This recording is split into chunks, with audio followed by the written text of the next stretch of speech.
فبأي آلاء ربكما تكذبان. تو جس کی جو بڑی کمزوری ہوتی ہے وہ کبھی بھی اس طرف نہیں آتا. تو یاد رکھو اگر اللہ کا وجود، جنت اور جہنم، فرشتوں کا وجود، یہ تمام چیزیں عقل کے خلاف ہوتی تو قرآن عقل کے بہت زیادہ استعمال کا حکم نہ دیتا. افلا تتفکرون، غور و فکر کیوں نہیں کرتے؟ ان فی خلق السماوات والارض لآیات لأولی الالباب، فرمایا آسمانوں اور زمینوں کے پیدائش میں عقل والوں کے لیے نشانیاں ہیں. افلا تعقلون، عقل سے کام کیوں نہیں لیتے؟ افلا یتدبرون، تدبر کیوں نہیں کرتے؟ خوب اچھی طرح گہرائی میں گھس کے غور کیوں نہیں کرتے؟ ام علی قلوب اقفالها، دلوں پہ تالے پڑ گئے ہیں، سوچتے کیوں نہیں ہو؟ اور یہ کہتے ہیں کہ ہماری عقل، ہم عقل سے فیصلہ کراتے ہیں. اگر عقل سے فیصلہ کرا رہے ہوتے میرے بھائی تو بے عقلی کی باتیں نہیں کر رہے ہوتے. تو یہ کہہ رہے ہیں سائنسدانوں کی سمجھ میں فرشتے نہیں آ رہے. تو سائنسدان کی سمجھ میں تو دوسرا سائنسدان نہیں آ رہا ہوتا، بعض دفعہ اس کی تحقیق نہیں آ رہی ہوتی. تو ہر چیز کو اللہ نے ایک محدود صلاحیت دی ہے. آنکھ کی ایک محدود صلاحیت، کانوں کی ایک محدود صلاحیت، سونگنے کی ایک محدود صلاحیت، تو سوچنے کی بھی اللہ نے ایک محدود صلاحیت دی ہے. اس سے آگے دماغ اس پہ ریسرچ کر ہی نہیں سکتا ہے. تو یہ جو چیزیں ہیں فرشتوں کا وجود، یہ ہمیں اسلام سے پتہ چلی ہیں. اگر اسلام کا برحق ہونا ثابت ہو جائے دوسرے دلائل سے تو اسلام جو بات کہے گا اس کا برحق ہونے کے لیے الگ سے دلیل کی ضرورت نہیں ہوگی.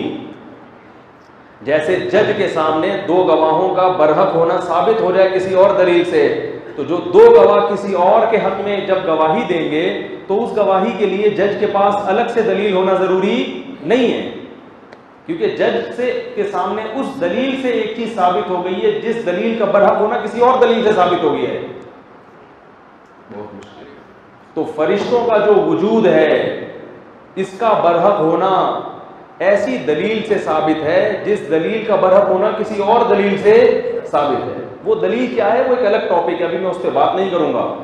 تو اسلام کا برحق ہونا اتنے دلائل سے ثابت ہو چکا ہے کہ اب اسلام جو جو دعوے کرے گا ان میں ہر دعوے کے لیے آپ کے پاس دلیل کا ہونا ضروری نہیں ہے. کیونکہ اگر ہر دعوے کے لیے دلیل کا ہونا ضروری ہوتا تو پھر اسلام کی دلیل کی کیا ضرورت تھی آپ کو؟ ارے بھائی جج نے دو گواہ بلائے کہ بھائی یہ بندہ صحیح کہہ رہا ہے غلط کہہ رہا ہے، تم گواہی دو. یہ جج اسی لیے بلاتا ہے نا کہ جج کے پاس اس آدمی کے برحق ہونے کی اس کے علاوہ کوئی دلیل نہیں ہوتی. اگر ہو تو ان دونوں کی کیا ضرورت ہے؟ بہت سی چیزیں ایسی ہیں جہاں سائنس پہنچ نہیں سکتی. اگر سائنس فرشتوں تک پہنچ سکتی ہوتی تو ہمیں فرشتوں کے وجود پر، جنت اور جہنم کے وجود پر، اور آخرت برحق ہے، موت کے بعد ایک زندگی ہے، ان چیزوں پر پھر پیغمبروں کی ضرورت بولو بھائی نہیں. جیسے ہمیں کھانا کتنا ہے کتنا نہیں کھانا اس کے لیے پیغمبروں کی ضرورت نہیں ہے، کیونکہ یہ حکیموں نے، ڈاکٹروں کی پہلے سے تحقیقات بولو بھائی چلی آ رہی ہے. پیغمبر آتے ہیں شریعت بتانے کے لیے. تو فرشتوں کا جو وجود ہے یہ قرآن و سنت سے بھی ثابت، پھر تورات اور انجیل سے بھی ثابت ہے. یہ حضرت موسیٰ علیہ السلام، عیسیٰ علیہ السلام، یہودی بھی مانتے ہیں، عیسائی بھی مانتے ہیں، مسلمان بھی مانتے ہیں، تمام پیغمبروں نے بتایا ہے. اور یہ بھی بتایا کہ یہ انسان کی مدد بھی کرتے ہیں اور انسان کو اللہ کے حکم سے نقصان بھی پہنچاتے ہیں. تو اگر وہ چیز لیبارٹری میں نہیں آئی تو یہ اس کی علامت نہیں ہے کہ اس کا وجود ہے ہی نہیں. قرآن کہہ رہے لہو معقبات من بین یدیہ ومن خلفہ یحفظونہ من امر اللہ. اللہ فرماتے ہیں پے در پہ ایسے فرشتے آنا جانا لگا رہتا ہے جو اللہ کے حکم سے انسان کی حفاظت پہ مامور ہیں. تو صرف ایک نہیں ہے، ہر وقت فرشتوں کی ایک لائن لگی ہوئی ہے جو انسان کو بہت سارے شر سے بچا رہے ہوتے ہیں. آپ کہہ سکتے ہیں کہ جتنے شر اس وقت تک دریافت ہوئے ان سے بچانے کے لیے تو تحقیق یہ ہے کہ فلاں چیز سے فلاں چیز بچاتی ہے، فلاں سے، تو کون سا شر ایسا ہے جو فرشتہ بچا رہا ہے بھائی جراثیم ہے نا، اس سے بچنے کے لیے ہمارا اندر کے جراثیم ہیں. تو ہر چیز سے بچنے کے لیے کوئی انتظام ہے. سردی سے بچنے کے لیے کمبل ہے. کیا خیال ہے بھائی؟ سردی ایک ایسا شر ہے جس سے بچنے کے لیے کیا ہے؟ کمبل ہے بھائی. تو کون سی چیز ہے؟ فرشتے کون سے شر سے بچا رہے ہیں؟ بھائی بہت سے شر ایسے ہیں جو آپ نے دیکھے نہیں ہیں. جیسے آج سے 100 سال پہلے اگر کوئی یہ بات کرتا کہ ہم پر جو بیماریاں حملہ کرتی ہیں اس سے بچانے کے لیے اندر کے جراثیم ہیں جو ہمیں بچا رہے ہوتے ہیں, کوئی مانتا؟ دیکھا ہی نہیں ہے نا اس نے. تو ایسے بہت سے شر ایسے ہیں جو انسان کی طرف متوجہ ہوتے ہیں, لیکن انسان ہماری لیبارٹریوں ان کو ٹریس, جتنی شیطانی قوتیں ہیں, جن جو ہے نا جن, یہ مادے سے بنی ہوئی مخلوق ہی نہیں ہے. آپ کو پتہ ہے ریسرچ چاہیے نا کہ جو آگ ہے وہ مادہ نہیں ہے, یہی ہے نا ریسرچ, وہ انرجی ہے, وہ توانائی ہے.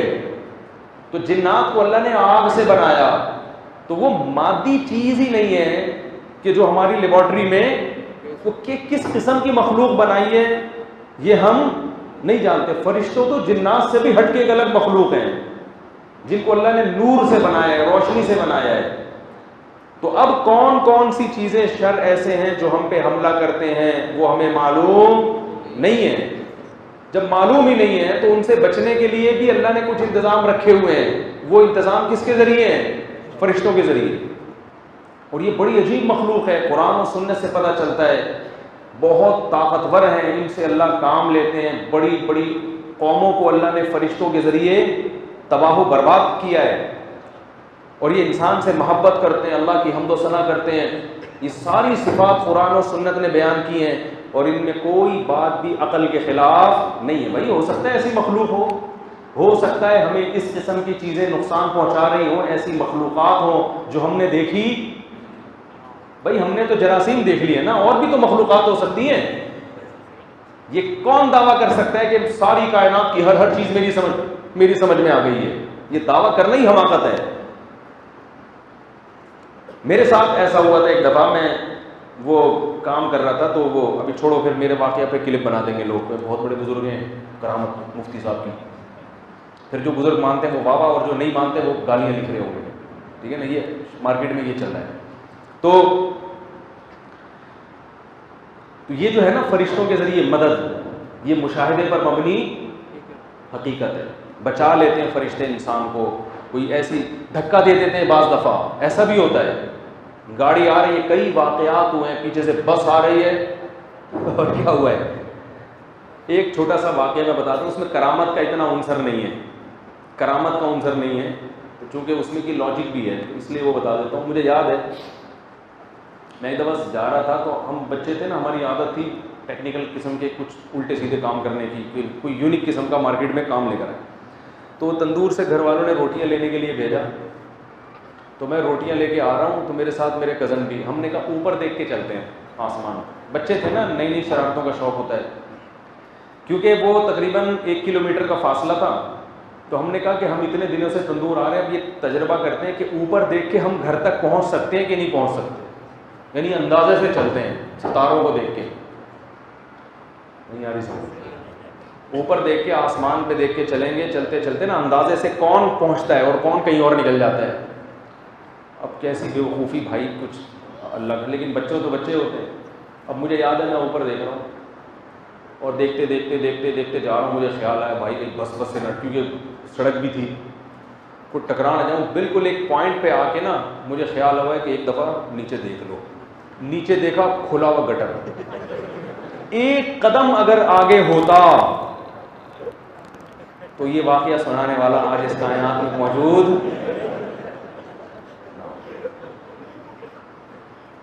آپ کہتے بھئی ایک تھے,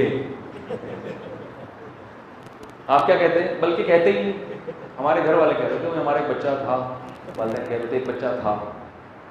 تو اور مرا کیوں, وجہ موت کسی کی سمجھ میں,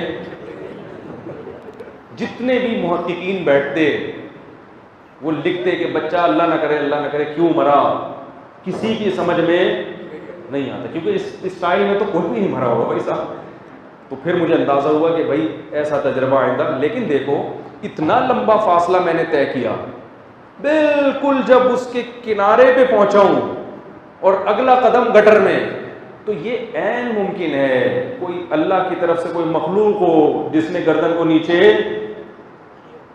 کیونکہ موت کا وقت نہیں آیا نا، اللہ نے کہا نیچے دیکھ لو ابھی، ٹھیک ہے نا. یہ واقعہ تم نے سنانا بھی ہے. یہ بھی ممکن ہے کوئی اتفاقی واقعہ ہوا، بس اللہ نے بچایا تو اللہ نے دل میں ڈال دیا. تو ایسے کام بعض دفعہ اللہ فرشتوں سے بھی لیتا ہے، وہ آ کے گردن موڑ دیتے ہیں آپ کی، ٹھیک ہے نا. دل میں خیالات بھی ڈالتے ہیں فرشتے، دل میں خیالات بھی ڈال دیتے ہیں. جیسے جنات دل میں خیالات ڈالتے ہیں وساوس، ایسے ہی فرشتے بھی دل میں خیالات ڈالتے ہیں. دوست ہوتے ہیں انسان کے، جنات جیسے دشمن ہے تو فرشتے کیا ہیں؟ دوست ہیں. وہ اچھے خیالات ڈالتے ہیں. تو بعض دفعہ وہ خیال ڈال دیتے ہیں، اللہ تعالیٰ اس کے دل میں ڈال دیتے ہیں، اس کو بولو نیچے دیکھو، بس بہت ہو گیا مذاق، نیچے دیکھو، نیچے دیکھا تو گٹر ہے. اتنا اللہ کا شکر ہے، ہم نے کہا بھائی آئندہ اس قسم کا مذاق نہیں ہوگا، دوڑ لگا لیں گے کون پہلے پہنچتا ہے، ٹھیک ہے نا. اوپر دیکھ کے نہیں چلنا. تو قرآن میں ہے نا کہ تتنزل علیہم الملائکۃ الا تخافوا ولا تحزنوا وابشروا بالجنۃ التي کنتم توعدون. اللہ فرماتے ہیں جو لوگ دین کے راستے پہ آتے ہیں، مجاہدے کرتے ہیں، قربانیاں دیتے ہیں، تو صرف اتنا نہیں ہے کہ ان کو جنت کا یقین ہے، آ رہے ہیں، ان کو فرشتوں کی طرف سے بشارتیں بھی ملتی رہتی. فرشتے ان کے کان میں آ کے کہتے رہتے ہیں، ان کے دل میں آ کے خیالات ڈالتے رہتے ہیں، ان قریب یہ آزمائش ختم ہونے والی ہے، ان قریب یہ آزمائش ختم. بشارتیں کہ اس جنت کی خوشخبری قبول کرو جس کی وسعت آسمانوں اور زمینوں سے زیادہ ہے. تو فرشتوں کی طرف سے باقاعدہ تسلیاں ملتی ہیں انسان کو، چونکہ ان لوگ کو ملتی نہیں ہے نا تو دین پر چلتے ہی نہیں ہیں، تو نہ تسلیاں ملتی ہیں، نہ قربانی ہے، کچھ بھی نہیں ہے، تو یہ انکار کر دیتے ہیں. جن کو ملتی ہے ان سے پوچھو، وہ کہتے ہیں ہمیں الحمدللہ، میں نہیں کہہ رہا کہ مجھے ملتی ہیں، میں تو کوئی اتنا نیک آدمی اللہ کہ مجھے بنا دے، لیکن جن کو ملتی ہیں اس کے بہت واقعات ہیں جن کو فرشتوں کی طرف سے کیا ملتی ہیں؟ تسلی.